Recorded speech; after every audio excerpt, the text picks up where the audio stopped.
The opinions shared on this show reflect those of the individual speaker and not of any 12-Step Fellowship as a whole. And though we discuss 12-Step recovery and the impact it had in our lives, we do not promote or endorse any 12-Step Anonymous program. It's time for the Share Recovery Podcast, where we bring you amazing life-changing success stories from addicts and alcoholics all over the world who share their inspiring journey in recovery. And now, here's your host, O.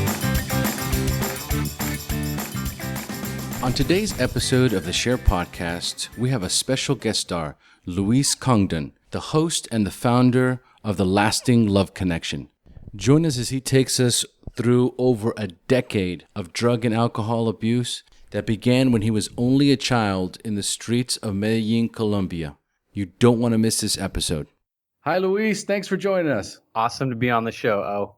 You got the show notes in front of you, I'm assuming, right? I did read them, but I do not have them in front of me at the moment. I just figured you were going to go off, and I had my answers in mind, and, you know, who knows what the energy brings up while we're talking, so. Boy, it's spoken like a true addict. I tell you, most of the interviews I've done are with my friends. Oh, okay. Right. So these are guys that I've known for years, and they share their story. And I go, okay, did you guys go over the format? Yeah, I kind of went through it. But you know what? Whatever the universe unfolds or whatever my higher power wants, the answers will just come. And I'm like, okay, sure. Oh, that's scary. All right. So you ready to get started? Of course. How you feeling? I'm doing awesome. Excited to be here. Excellent. All right. So, folks, today we are featuring a special guest, the host of Lasting Love Connection, Luis Congdon. So, Luis, tell us a little bit about your show. Okay. So I do the Lasting Love Connection podcast. It's committed to helping couples and singles find the keys and strategies to have a lasting love connection. I had an opportunity to check out a few of your podcasts. One of them was The Keys to Finding Your Soulmate. My anniversary was this last weekend, my 1-year anniversary with my wife. Beautiful. Yeah, we had an amazing time. We went over to the hotel where we got married. And I was listening to The Keys to Finding Your Soulmate with soulmate coach Catherine Alice. And I said, honey, we should listen to this. It coincides a lot with how we met and why our marriage is the way that it is. And when we were listening to it, I go, wow, that's very similar to how we found each other. So that was a very cool interview. And also the one that we listened to next was Let's Talk About Sex with Tristan. How do you pronounce your name? Tristan Taormino. Wow, that was one heck of a podcast show.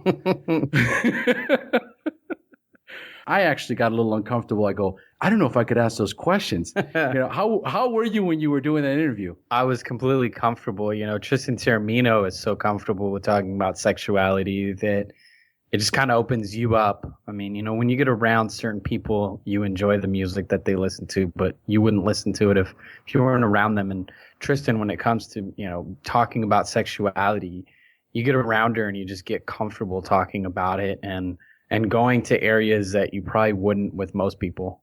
I really enjoyed it. As a matter of fact, we're probably going to check out her website. Cool. Awesome. I'll let her know. Luis and I met actually through the podcast community. So this is my first guest that is coming on board today that I met through the podcast community. So I'm very excited to do this interview. Yeah, now, you wouldn't consider yourself an addict, right? I would not. Okay. So my first question to you is, how old were you the first time you drank or used drugs? And more importantly, how did that make you feel? I'm pretty sure that I was about 3 or 4 years old when I was given my first drink. I was born to a household with a single mom who, in Colombia during the 1980s, when the Colombian cocaine cartel was at its height. So Pablo Escobar and that whole movement was huge. And I grew up in a neighborhood about 2 miles away from where he was raised and his family was located at. I'm sure he moved him out when I was, alive, but that was his neighborhood, so to speak. So I grew up in a highly impoverished neighborhood where drug abuse was pretty common and normal. And my mom was a pretty hardcore alcoholic, cocaine addict. And in Colombia, we have some other drugs that you don't have here in the U.S. And I've seen them. And I have a memory of my first drink being probably about 4 or 5 years old, and she sat me in the middle of her friends and gave me some booze and told me to drink it.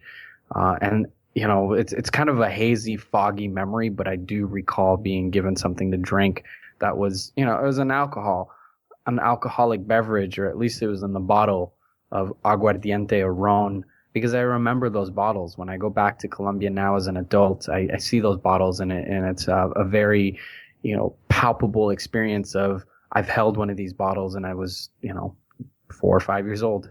And do you remember any of the feelings associated with it? I don't really that experience. I just remember being in a room that was very dimly lit, a circle of friends sitting with me in the center on a pillow, and her handing me some sort of bottle and everybody laughing.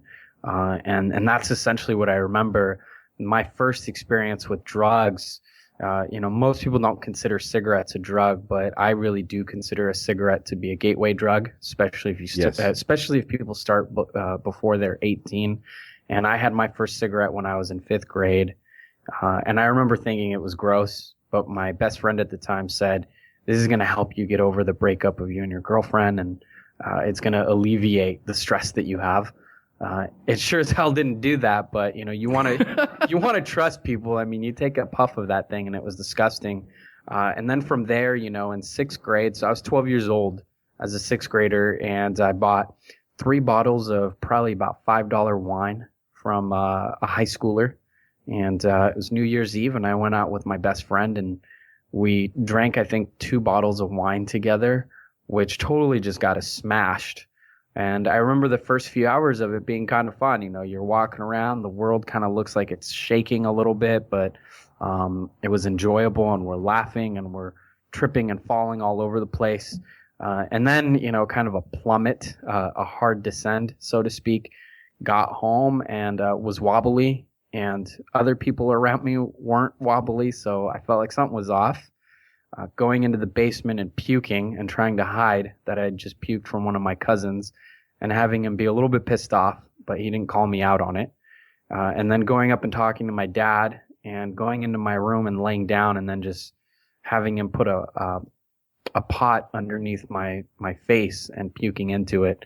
And then, kind of out of it telling my friend good night, because my dad had told him, I think it's better if you go home and be with your family tonight. And, from there, I just kind of took off and tried other drugs and went into, selling pot, buying pot, and being a pretty hardcore user. And then naturally from there, you kind of seek that same high. First time I smoked pot, I had a fantastic time. I loved it. Thought it was one of the greatest things on the planet.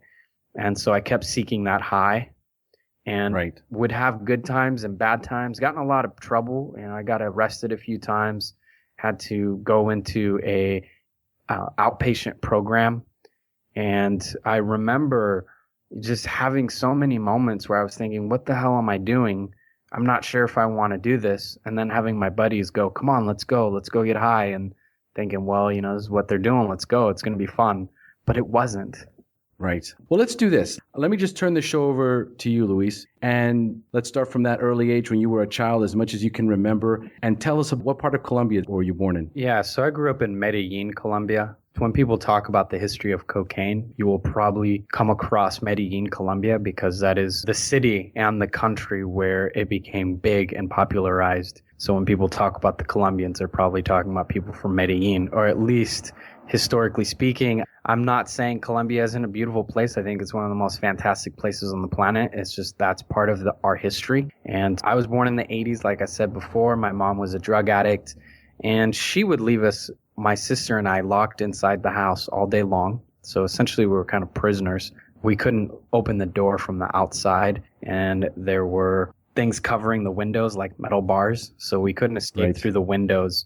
And then she would come home late at night and do drugs, and that was essentially our life. And my memory, or her being on drugs, or her being gone. And then just seeing things that I don't think a child should have to watch. And I think maybe that impacted my life later on, and my sense of addiction, so to speak, or at least seeking out things that would cause harm and a sense of disregard towards myself and others, and my sense of like the world made sense. I mean, I don't know how a child who's born into such a unhealthy home, no father, and a pretty impoverished household, I don't know how anybody living in that type of environment for the first 5 years of their life. And then my mom was killed by some people that she bought drugs from when I was 5 years old, and then I was homeless for several years, and then I was adopted into the United States. And I think that had a real impact on me. You know, at 8 years old, I wasn't really sure what was going on. I was happy to be adopted, happy to come to the United States. But I think around the age of 10, then I started to kind of get the sense, okay, I'm not like everybody else.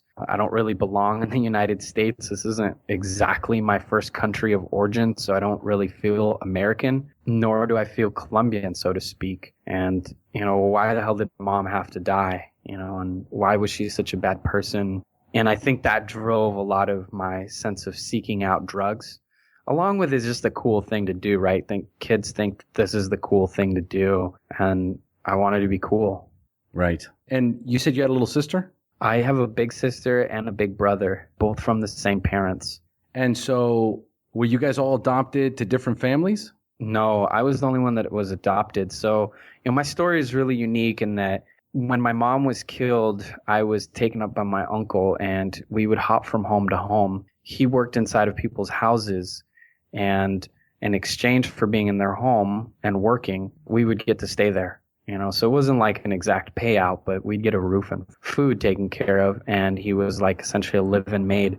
But that was real unstable, so we'd go from place to place. And one day, one of my aunts from my father's side came to me and my uncle and said, "Hey, Luis, would you like to be with your sister?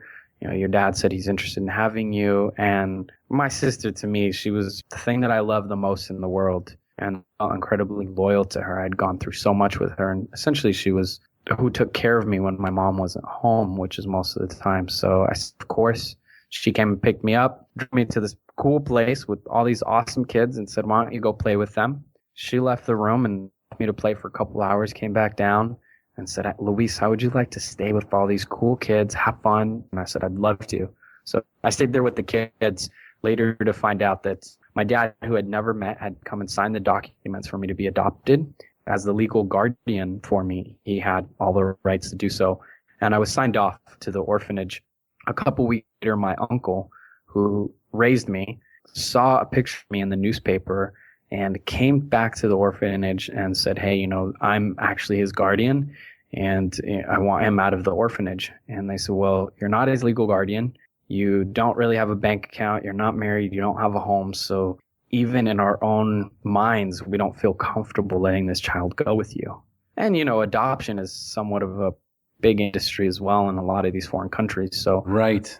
I'm not really sure they wanted to let me go anyways. So I was adopted, and my uncle gave me a little wallet with an address inside of it and a few other things and said, "Don't tell anybody about this, but when you're ready, write to this address." And when I was 18 years old, I wrote to that address. And that's skipping over a lot because, like I said, 12 years old, I started smoking pot, drinking. I was sneaking out of the house, and I started doing cocaine. I tried that a few times. That didn't work so well for me. First time I did cocaine, I was up all night and I got pink eye. Had never had pink eye. So I was just like, what the hell is this? My eye hurts. And then I wake up the next day and my eyes just like glued together. Yeah. So I didn't really enjoy it. But then another time, one of my friends said, "Hey, you know, let's try some cocaine together. Let's do it again." And I was like, "Okay, I'm willing, you know, I'm willing to try." And he said, "You know, no, I'll give you some. We'll have a good time. And then when you're starting to come down, we'll get some more." The first time I did cocaine, I did quite a bit, but it just got me amped up. Like I never experienced a high from it other than I was just awake all night. So the second time I did it, I got pretty high. I was having fun. I was in a good mood. I felt energized and positive. And about 15, 20 minutes later, I started to come down and felt like crap. And I wanted more cocaine. It was the answer. You know, if this doesn't feel good, that's going to get me the feeling good again. And Right. That same friend who, you know, said we'd have some more was like, "Hey, I think I need to get going." And I said, "Hey, I thought we were going to go together, and I got to go by myself." And he took off. And so I just felt horrible. And my other buddy who was with me, I said to him, hey, don't ever let me do that drug again. I can tell that if I ever do it, I will become addicted and it won't be good for me. And he said, okay. And in that moment, I made a pact with him that I would never do cocaine again, and I didn't. So I got really lucky in that sense. I did try, ecstasy, mushrooms. Ecstasy was kind of the game changer for me. How old were you when you did cocaine? I was probably about 14 years old. So you had a buddy that was scoring cocaine at 14? I had a buddy who was getting cocaine who was maybe like 17 or 18 years old. He was a high school dropout. I had a few friends who were doing that kind of stuff. So my best friend at the time had an older brother, and his older brother was friends with other people who did this stuff. And my best friend's older brother sold pot. And so we got pot from him. And then just connected with, other people that were dealers. And, you look cool when you're in middle school hanging out with these older guys. And right. So you think you're doing cool stuff. So in middle school, I was kicked out of school for selling drugs and getting high on campus. And in order for me to get back in school after 3 months of being suspended and not being allowed to go back to the school, then finally being expelled, I had to go into an outpatient class where I had to show up every day. I could be randomly have urine tests. I never had to take one, but I didn't do drugs while I was in the class. And every day, I had to show up, I think, twice a week to classes talking about the effects of drugs and talk about how they've impacted my life, talk about my family.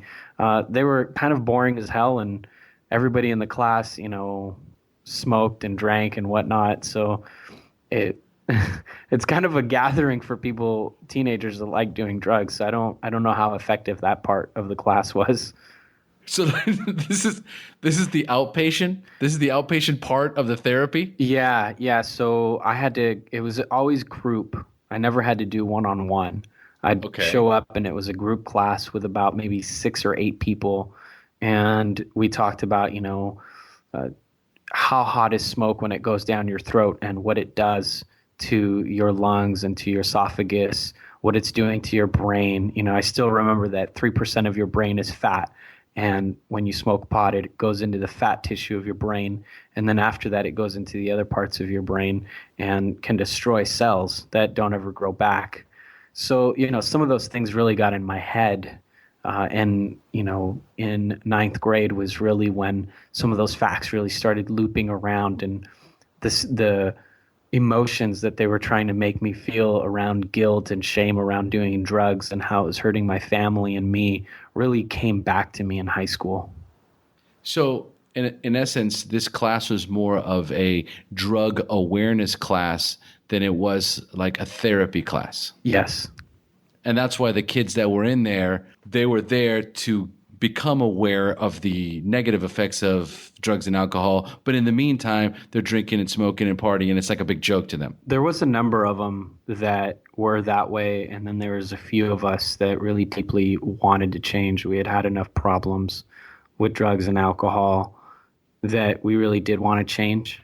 But it's hard because you're in an environment of mixed feelings around it. And so, you'd go to a class and then take a little break, and everybody would go out and have cigarettes and discuss the class. And some of them would be like, oh, that's total garbage. I'm high right now, or I'm going to go get high after class.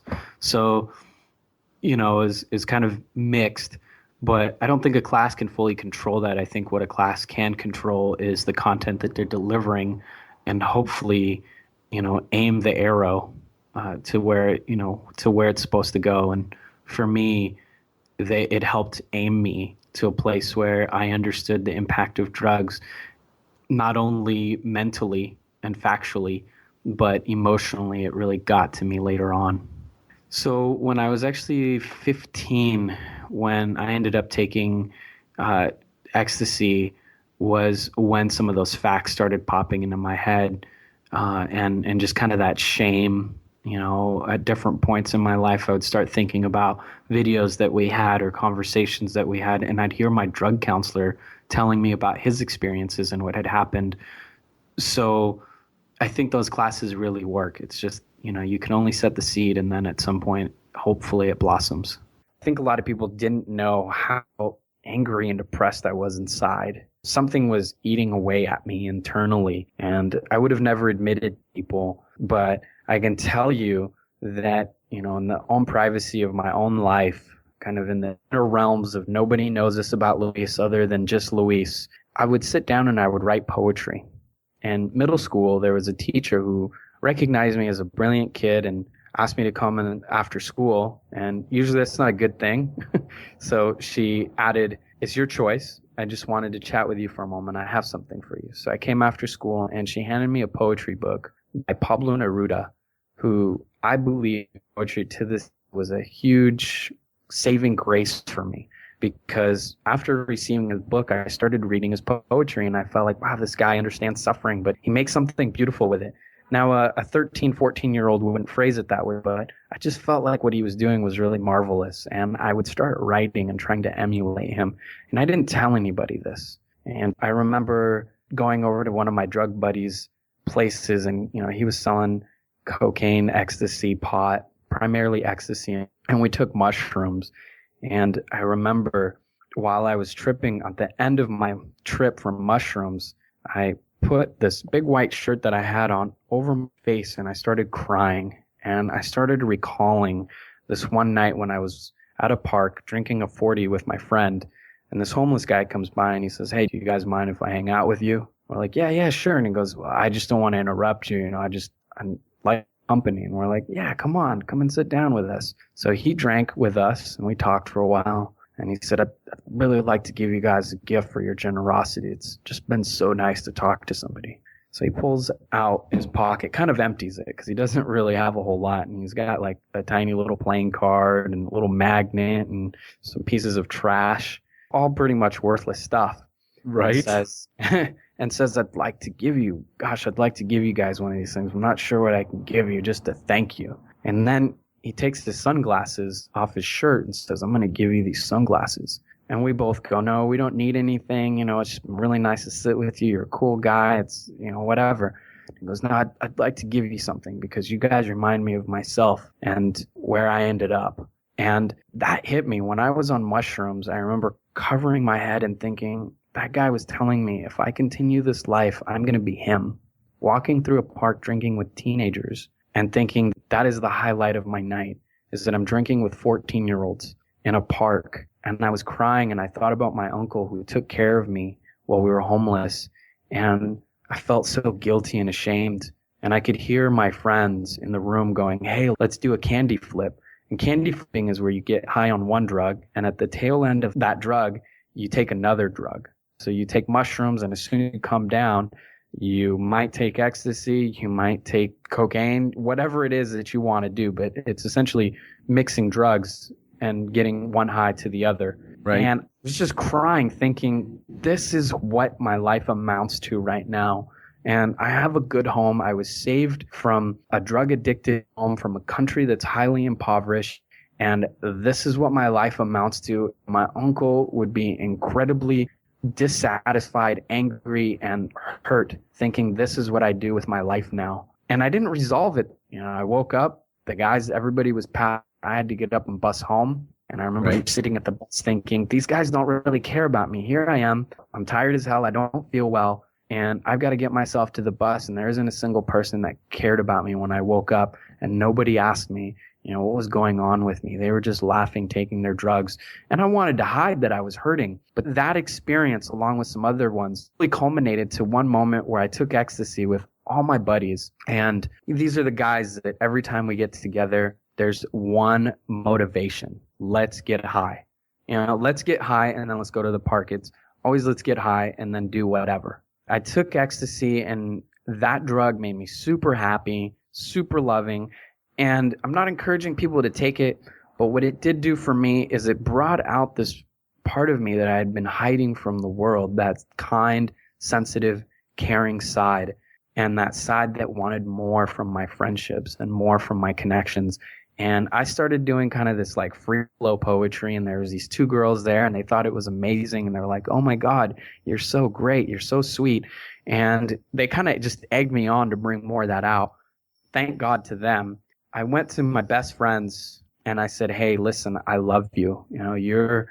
Picked one friend and I said, you're amazing at math. You're an incredible mathematician. You're an incredible artist. I'd like to see more in your life. I'd like to support you in making this other part of you come out. And it's not just about getting more. Let's make each other better. And I love you, man. Can I hug you? I love you. And he just kind of chuckled and was like, sure. But you could tell he was very uncomfortable with me showing this level of love and emotion to a friend that I'd known for like 7 years. And at 15 years old, that's like half my life. And I went to each friend and did something of the similar sort. I got home really late and went to bed, and I woke up crying profusely. And I knew that was the end of those friendships. I knew that those friendships could not support me in developing my writing, developing my aspirations to be in good health and to be a martial artist and to make something of my life. Somehow that triggered me. And I wrote a 10-page poem, front and back. So it was the longest thing I'd ever written. It was beautiful, and I cried like crazy. My mom came and picked me up because my parents were divorced. So after I got to the United States, a few years after I got here, my parents divorced. So I think that was another trigger for drugs. But anyways, my mom hugged me, and, she just loved on me. And I made that decision, and I remember going to school on Monday. And this kid that I didn't really know comes up to me and goes, I like to express my emotions. I love telling people I love them. And it hurt to have a stranger kind of mock me regarding an experience that I held to be fairly special.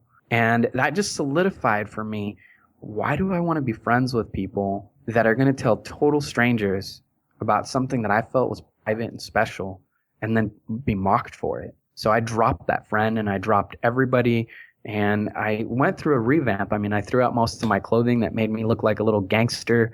Yeah, I started to, I believed, I don't know if it was doing some intensive outpatient classes that I had to do, because to some degree, I think a moment culminating in a single experience is a combination of a multitude of things, right? A loving mother, a caring mother, a school where I had a few teachers that really saw something bright inside of me, despite me pushing and hawing and fighting them against it. I think that a lot of things played to that moment, but I really do think that if people are going to have a transformation, you can't play around. And that's what I decided. I threw away a lot of those gangster clothing, decided I can't listen to rap music for the most part unless you get rid of the word bitch and you get rid of a lot of the things that degrade life and degrade other people. And I went through a major overhaul. I started organizing the open mics at my school. I joined the wrestling team. I did Running Start. I did everything that I could in my power to get away from the lifestyle that I used to have.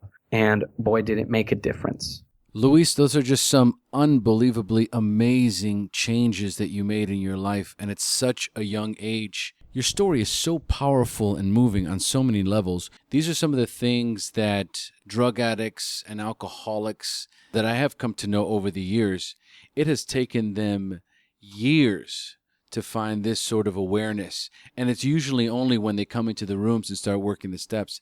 It doesn't happen on their own, and not at such a young age. So before we go any further into your story, I'd really like to hear a little bit more about what happened in that orphanage when your father and your aunt tricked you into being adopted. To me, that's one of the most powerful parts of your story.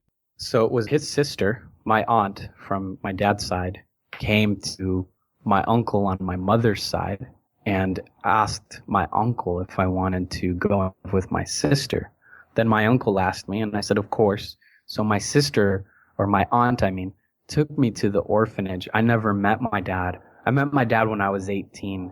So when I was 18, I decided to go back to Colombia and try to work on forgiveness. And I met him. But I did not meet my biological father until I was 18. Okay, so then during that time when you got adopted, was it a ploy? Did they say you're going to be with your sister to get you to the orphanage and then send you off to be adopted? Was it kind of a ploy, or did they not know, or did they assume that you were going to be with your sister? My uncle was definitely not in on it, but my aunt and my father had very clearly planned this.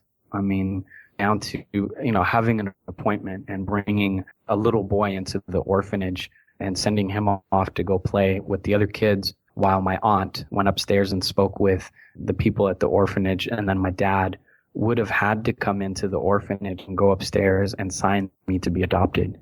So, when I went through my recovery phase, and I consider it like a metamorphosis and a recovering myself and becoming wholeness and metamorphing into whatever it was, the beauty that wanted to come outside of me, which got expressed through my poetry and my athletics and tons of volunteering. When I went and met my dad at the age of 18, I really didn't expect to meet him. In all honesty, I went back to Colombia with the intention of reuniting with my uncle and seeing my sister. I wanted to see my sister, and I wanted to relearn Spanish. I completely forgot all my Spanish. So I went to Costa Rica for 1 month to study there. And went where? then I flew to Costa Rica. Where I live now. That's crazy, dude. Cool. Yeah, I went to Costa Rica to study because I didn't feel like I could just show up to Colombia and not know Spanish. And I had a lot of shame around not knowing Spanish. I didn't feel, it's funny because when I came to the United States, I got made fun of for my accent, in my English accent when I spoke English. And I made it very clearly in my head that I'm going to learn English and I was going to be excellent at it and no one would ever make fun of me again. One of those defining moments where a little kid laughs at me and points at me and mocks my accent. And from there on, I was incredibly motivated. Well, when I was around 14, 15 years old, I tried to speak Spanish again to some people, some other teenagers, and they made fun of me, oh, yo sabo español. And they're kind of like mocking my inability to properly conjugate.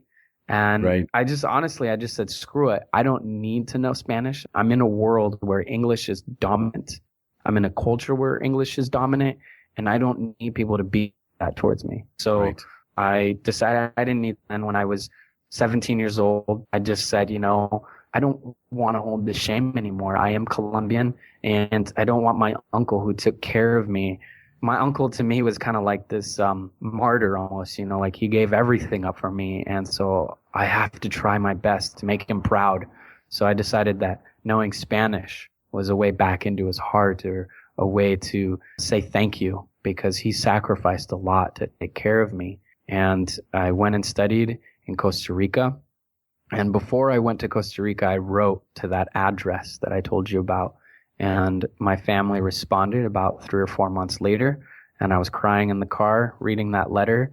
I looked at my dad and said, it's time for me to go back to Colombia. And my dad, being my adopted father, who I call my dad, he said, okay, of course. Whatever you need, I want to help you. So I extended my trip from Costa Rica to go down to Colombia. I reunited with most of my family, met my sister, met an older brother who I didn't know I had an older brother, and we got along great. I loved all of my family, and my sister said to me, I'd like you to meet our dad. And she was living with him, and she said, whenever you're ready, I'd like you to meet him. And I said, okay, I'll go. And I went there, and, I get chills in my body just talking about it, because I think it was a very powerful experience, cathartic, walking through that door and seeing this man who I honestly felt pretty much my whole life. If I ever meet this man, I want to punch him in the face, tell him thank you for, being the guy who provided the sperm for my life. And then I don't want anything to do with you. But when I walk through that door, this kind of giant, burly man comes and greets me and is crying profusely, tears and tears just spilling out of his eyes, and he's apologizing and he's hugging me and saying, I'm so sorry, I've really messed up. I'm really, really sorry. Welcome into my home, and I want you to know that I care about you and that, I never meant to hurt you. In that moment, I just thought, here's a man who went from being in his 20s, having 3 children, probably being confused as I am about life right now, and growing up in a culture that just, Colombia was going through some really rough times during my life and his life, which makes people kind of crazy in the head. I mean, we don't always know how well we have it here in the U.S. until we travel. And I just thought, it's time to let go of this. And I did my best to let go of that anger, but I'll be honest that it didn't happen. I spent time with him, but I still felt there was this kind of internal anger that just I couldn't let go, and I couldn't understand it. And it wasn't really until about a couple years ago that I called him. Now, I've been back to Colombia. I went back another time a few years after the first time that I met him, and I spent most of my time in his house. And that second time was very confusing to me. Felt angry. I'd wake up sometimes or I'd just look at other people in my family and I'd feel angry at them. And I didn't understand what was going on for me. I just knew I felt anger and I felt hurt and I felt confused. And no one's going to guide you through these experiences. You can't go to anybody really and say, hey, look, I was adopted. My mom was murdered. After I was adopted, my parents got divorced and I was raised primarily by my dad. And can you relate to me? Can you understand me? There's just no one's going to relate to that. And you can't reunite with your father and talk to somebody about this. And now I have enough perspective to go, well, that's probably why I felt angry, is there's nobody I could talk to. But a few years ago, I called him and I said, hey, I want to let you know that I've been holding on to a lot of anger and I've been upset with you. And I'm so sorry that I've done that. And that anger and that pain is only hurting me, and I want to let it go and I want to let this pain go. And he said, I understand that you've been angry and that's why I've held back on calling you and reaching out to you and having you be a part of my life. But I understand that you've been hurting and I just want you to know that I love you. And whenever you're ready to come back to Colombia, I'd love to pay for your ticket to come down here. I'd love to see you. And I really believe that lifted so much off my shoulders. And there was no way to hurt the process. But I believe that letting go of that anger was a very liberating experience. Absolutely. Luis, there's so many huge and wonderful takeaways from your story. It's just amazing. There's a few things I wanted to touch on. One of which was when you went back to Colombia and you confronted your father for the first time. You took ownership of your part in your relationship with your father and recognized that you were angry and resentful and that ultimately it was eating you alive. What our listeners need to take note of here is that until you made that decision to confront your father and tell him exactly how you were feeling and got his feedback, that you were able to actually let it go. In recovery, we call that turning it over. Stories like yours and of those that I interview on the Shared Podcast, they help people. They allow people to identify with the same feelings, those same feelings of uniqueness and of being alone and of not having someone to turn to or someone to reach out to. My hope is that now they do. I want to add one thing here, that if you're listening to the show and you're thinking you want to make a change in your life, whether it's drugs or some other unhealthy habit, and it might require a huge change. Here's a little thing that happened to me as I was working at a nonprofit teaching marital education to impoverished families, couples who were married and had at least one child. And one of these nights I ended up staying at the center where we taught the courses extra late. And right after my class, there was a DUI class. And I stuck around for a little bit, was cleaning up, and I bumped into one of my friends, a former friend from middle school and high school who I grew up with and had done pretty much everything with, from we sold drugs together, we tried all our drugs together, and really went through that process. But he was one of the friends that I dropped when I made that shift in my life. It was, I can no longer be with my friend of 11 years, my closest friend. People would ask if we were brothers. If they saw him, they would ask me where I was at, vice versa. And we didn't look alike. He's Filipino with like pretty much a full beard. And I look like a 10-year-old when I'm 13. So, we were that close that people just associated us as one and the same. But I dropped our friendship because it wasn't a friendship that could support me in recovery and support me in rehabilitating and moving beyond that, right? Because we don't want to just recover. We want to actually get everything back and then move beyond getting everything back to having things we've never had before. And he was an impediment, as well as anyone else, that I hung out with during that time period. And so I bumped into him at this DUI class and I asked him what he's doing here. And he said, I'm taking a DUI class. I was driving under the influence, got pulled over, and now I have to take these classes. So talked to him for a little bit. And I said, well, we should get together. I'd love to catch up. And this is a really important piece for anyone who's listening, because I felt pretty guilty when I dropped that friendship, but I knew it was necessary. And I think, I can't directly correlate to my drug and alcohol class that was where that decision came from, but I'm pretty sure in that drug and alcohol class they covered a section around you're like the people you spend time with. And if you want to change, you've got to change the people you're with.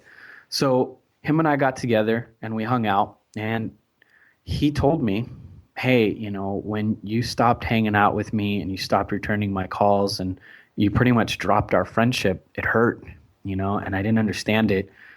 Now it's been 10 years and I understand it. You're doing really well, and I'm taking DUI classes and I live at my mom's house, and I'm happy for you. And it was good to hear that, and I was hoping that I could have that friendship back and be the same buddies that we were, with all the enhancements that I had achieved in my life and maybe the enhancements he had achieved. Well, we get together again another time, and he shows up high, and he's been smoking pot. And I asked him, man, are you high? And he said, yeah. And I said, look, you went to a DUI class. I'm not knocking you for it. You've got to go through your journey, but I don't want to hang out with you if you're high. Like, I'm not actually getting to connect with you. And you're in a class that, you're having problems because of your drug issues. And he said, okay, yeah, I understand. So we hang out a little bit. We get together another night, and he starts drinking, and we're at a place that serves drinks, but he has issues. and he gets up and leaves the table, and I look at his brother and I say, hey, I've known you guys for a long time. I really want you to consider that your brother shouldn't be drinking. He's got a DUI. He's going through a really hard time in his life, and you're drinking. Naturally, he thinks it's okay for him to drink.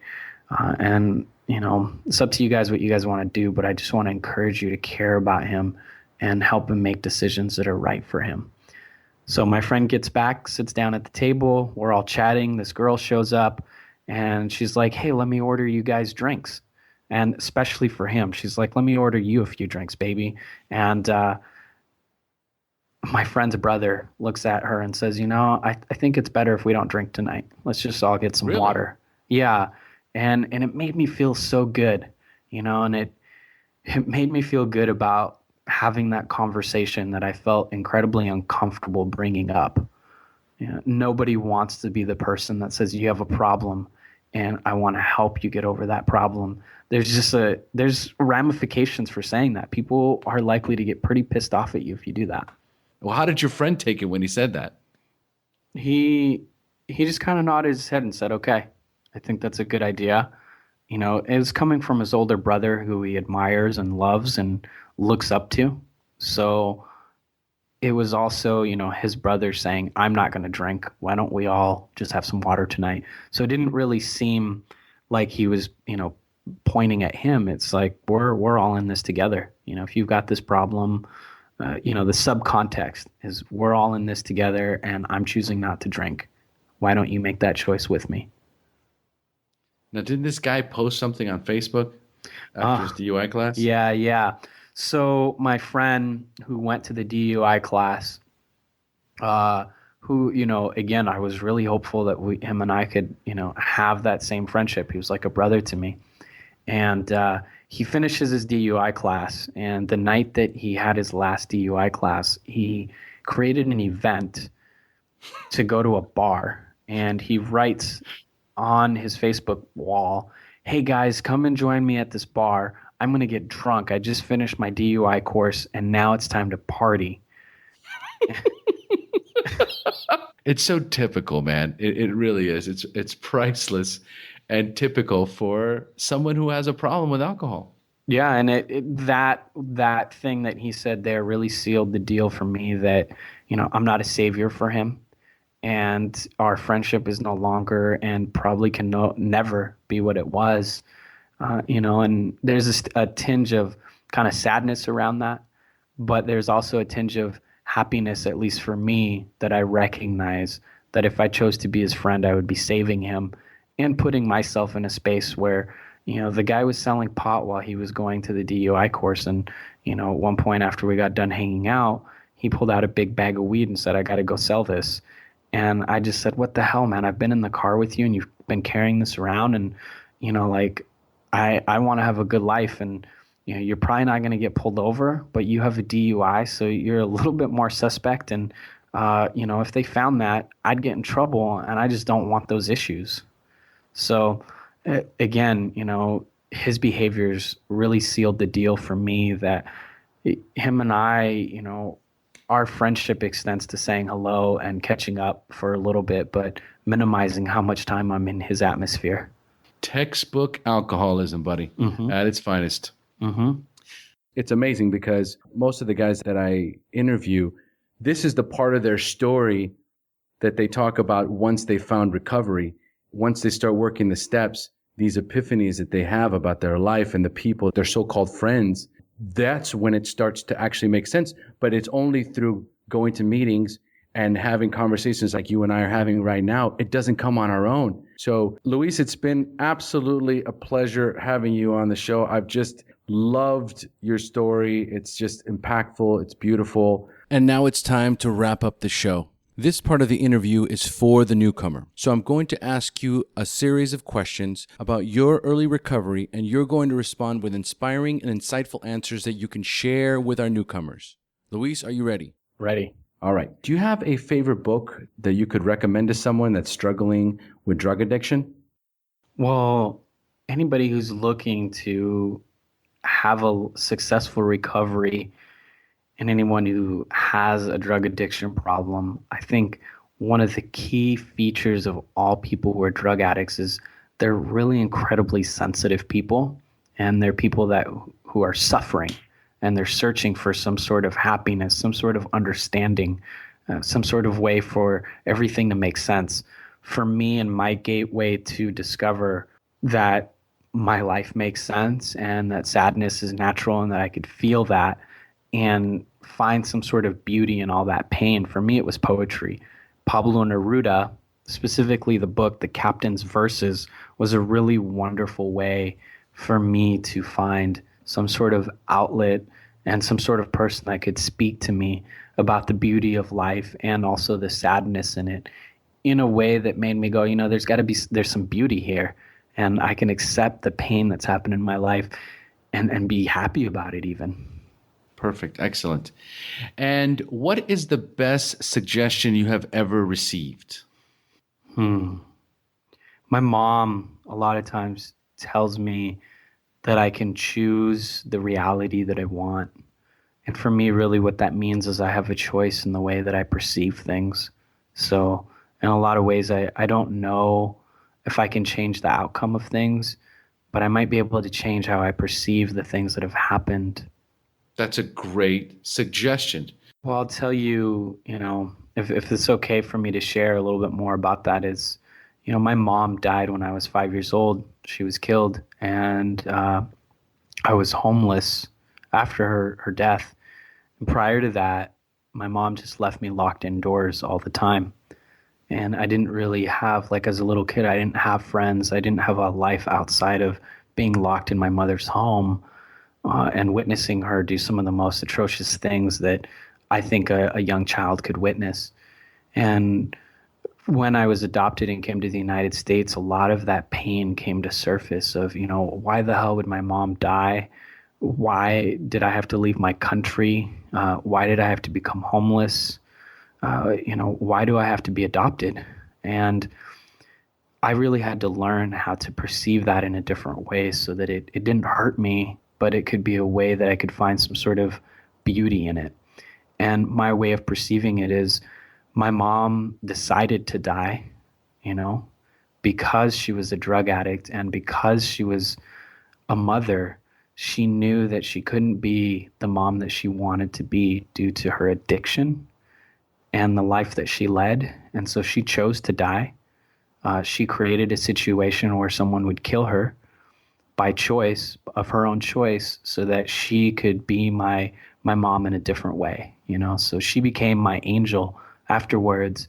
And, ever since I came to that recognition, my mom's death has been one of her biggest parting gifts to me, and has been a way that she could always be present to me in the way that a mom wishes that she could be. That's incredibly powerful. This is part of the suggestion you got from your adopted mother, right? Yes. Yes. She helped you with that then. Well, she was one of the early instruments for helping you shape the way you looked at your relationship with your mother. She right? was. Yeah. Yeah. Took a strong woman for me to help me with that. And my adopted mom gave me the kind of love that, it takes for someone to make that sort of shift. My wife and I were listening to one of your podcasts, and you had referenced a quote from your mother. And then the coach, Catherine Alice. Catherine Alice had said, wow, you have a pretty awesome mom, because she had made a suggestion to you. Do you remember what that suggestion was? My mom had a lot of times tells me that anything is possible. One of the other things that I think Catherine might have been responding to is I told my mom that sometimes when I watch movies, I envision myself being the character in the movie and feeling everything that character feels. And my mom said, that's a great thing. I want you to continue doing that. And Catherine said, you have an amazing mom, that she recognized that. I myself, my dad worked a lot, so he was out of town a lot. I have 2 sisters, no brothers. So basically I was raised around women my whole life. So I identify more with women. I'm assuming you do the same. Definitely. It certainly has made a difference in my life. No question about it. So if you could give one of our newcomer recovering addicts and alcoholics a suggestion, what would that be? Especially as teenagers.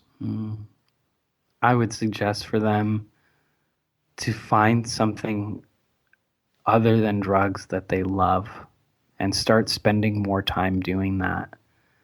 For me, it was writing, and the more time that I spent writing and around writers, the healthier that I got. Excellent. All right. Well, Luis, we've come to the end of our show. Why don't you tell our listeners once again about your website, your workshops, what you do, and the best way for our listeners to get a hold of you? Yeah, definitely. So I'm a relationship coach specializing in helping couples get aware of where their relationship is breaking down and the patterns that are causing them to have breakdowns in the relationship. If people are interested in getting some relationship coaching, some free content, whether it's interviews with some of the experts that I've brought on, or articles, or some fun games that I've created for couples in order for them just to have more fun, more connection in their relationship, they can go to lastingloveconnection.com, and they can also check out my podcast, Lasting Love Connection. Okay, perfect. So, and also, you can just ask me. I'll put you in touch with Luis anytime you'd like to. Thank you so much. It's been great to be on the show. Thank you, Omar. Thank you so much for joining us, Luis. And as we say here in Costa Rica, pura vida. Pura vida. All right, brother. Take care. Thank you. Adios. Thank you for joining us on the Share Recovery Podcast. To check out the show notes page on this interview, or to thank our guests for sharing their story, go to www.thesharepodcast.com. While you're on the website, don't forget to sign up for our free newsletter to stay up to date on the latest news, podcasts, and interviews. Want to be one of our guests and share your story? Then go to our website and click on the Share Your Story button. We share our inspiring recovery stories every Tuesday, so subscribe to our show on iTunes or Stitcher Radio to get your free weekly download. We'll see you then.